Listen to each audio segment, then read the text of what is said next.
Tahu nggak, sepatu buat daily training, speed training, sama race day itu beda-beda. Jadi nggak bisa pakai satu sepatu yang sama terus-terusan. Ini aku jelasin, gabung di Fit with Mel.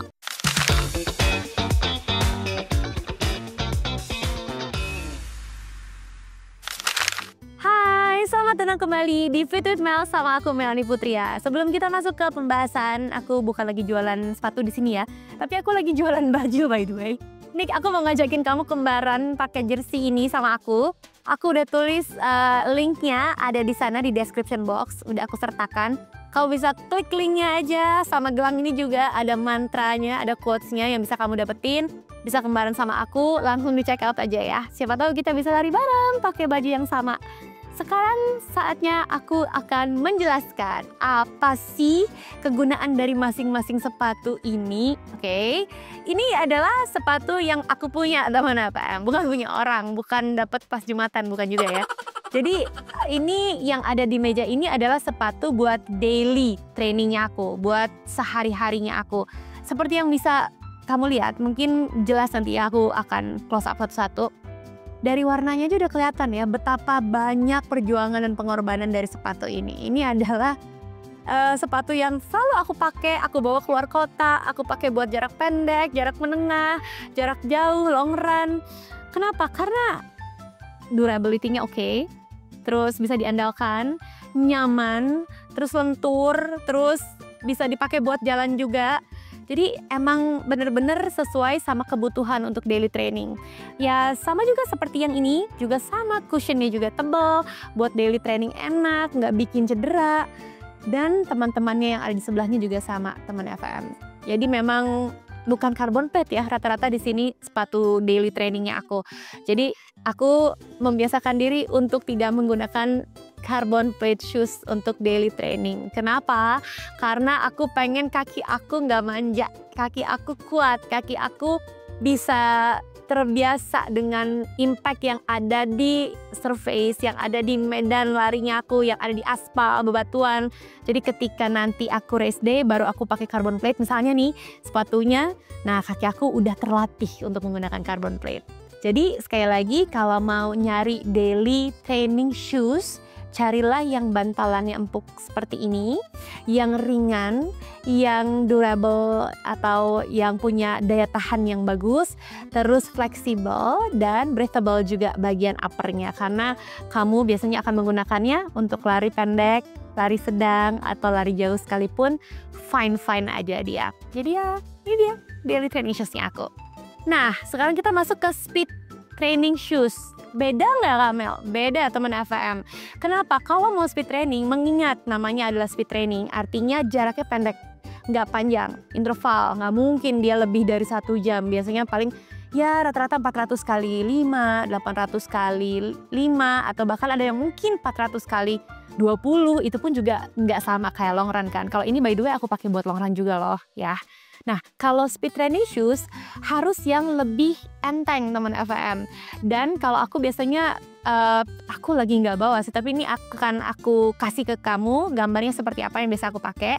Ini adalah speed training shoesnya aku karena ringan, breathable, terus dia juga daya cengkramnya kuat. Bagian outsole-nya, outsole itu bagian yang ini ya teman FM ya, bagian luarnya itu juga ada daya cengkramnya, sama bagian midsole-nya biasanya dia akan lebih tipis sedikit, atasnya akan lebih lentur, lebih enteng jauh daripada daily training shoesnya aku yang ini. Jadi itu bisa membantu aku untuk menambah kecepatan karena ringan. Jadi sebisa mungkin bedakan dengan daily training shoes kalau mau latihan speed ya. Walau bisa aja kamu pakai, tapi lebih PR aja. Jadi karena lebih berat, lebih nggak terlalu lentur juga kadang-kadang si daily training ini, kamu akan lebih nyaman kalau pakai yang lebih ringan ya.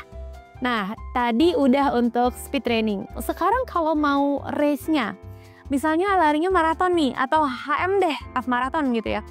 Kira-kira sepatu apa yang pas? Oke, kalau aku boleh memberikan saran, kalau memang kamu sudah terlatih kakinya, udah biasa dengan sepatu yang nggak ada carbon plate-nya, ketika kamu mau race, pace kamu juga udah cukup bagus, silahkan pakai yang ada karbonnya. ya, karena bisa membantu kamu untuk punya daya dorong, punya kemampuan untuk bouncing, lebih ringan, lebih segalanya deh. Makanya jadi populer banget si carbon plate shoes ini.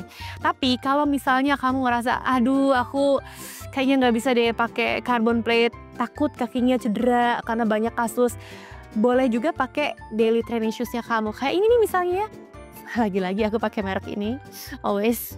Jadi yang aku pegang ini bisa dipakai juga untuk race day. Oke, ini daily training shoes aku yang juga pernah aku pakai untuk race day. Jadi tidak masalah sama sekali teman FM kalau memang kamu ngerasa ini, by the way yang lagi aku pegang ini jenisnya aku sebut aja ya, Adizero Boston 12. Jadi atasnya bagian uppernya very breathable, lentur, cushionnya juga tetap ada, tapi enteng banget. Plus daya cengkramnya pakai outsole Continental, jadi ini cukup bisa diandalkan untuk race day. Kalau misal kamu lari jarak menengah sampai jarak jauh sekalipun. Ya, jadi sekali lagi supaya kamu tahu sepatu perlu dirotasi, itu satu. Dan keperuntukannya juga beda-beda fungsinya. Untuk daily training beda, untuk speed training beda, untuk race day beda. Jadi jangan cuma pakai satu sepatu yang sama, karena sekali lagi kita perlu melatih kaki kita di setiap jenis latihan lari yang sedang kita jalani. Tapi by the way kalau ada yang nanya, Kamel beneran nih nggak pakai carbon plate shoes? Hehe, aku pakai Adidas, Adizero, Adios Pro 4 sekarang. Jadi kalau misalnya kamu bertanya-tanya aku sukanya pakai yang mana? Yes, AP4. Oh iya, tentang sepatu ada 2 hal yang aku perlu pesenin banget ke kamu teman FM. Yang pertama adalah sepatu si A belum tentu cocok sama si B. Sepatu si Melanie untuk daily training belum tentu cocok sama kamu. Ya, jadi nggak bisa tuh kamu ngikutin orang lain pakai sepatu yang lagi hits misalnya, tapi nggak cocok sama kaki kamu. Itu yang pertama. Yang kedua, kalau mau beli sepatu baik itu buat daily, khususnya buat speed training, kamu harus pastikan jangan ngepas ukurannya ya, harus sisain paling nggak 1 jari deh. Ngitungnya gimana, gini caranya ya, jadi taruh di sini, ujung jari kaki kamu nggak boleh sampai mentok ke ujung sepatu, jadi pastiin ada space 1 jari. 2 jari lebih baik lagi, tapi kalau misalnya kamu ngerasa terlalu kegedean, 1 jari juga udah aman kok ya. Itu yang harus diperhatikan, karena ketika lari kamu melakukan gerakan repetitif itu bikin jari kaki kamu mentok-mentok terus di bagian ujung sepatu, dan biasanya kalau terlalu sempit kukunya bisa copot, dan itu yang kita nggak mau ya. Jangan lupa, kamu kalau misalnya punya sepatu andalan buat daily training atau buat speed training atau misalnya buat race day, boleh tulis di kolom komen. Terus rasanya kayak gimana saat pakai sepatu itu, biar jadi referensi juga buat teman-teman.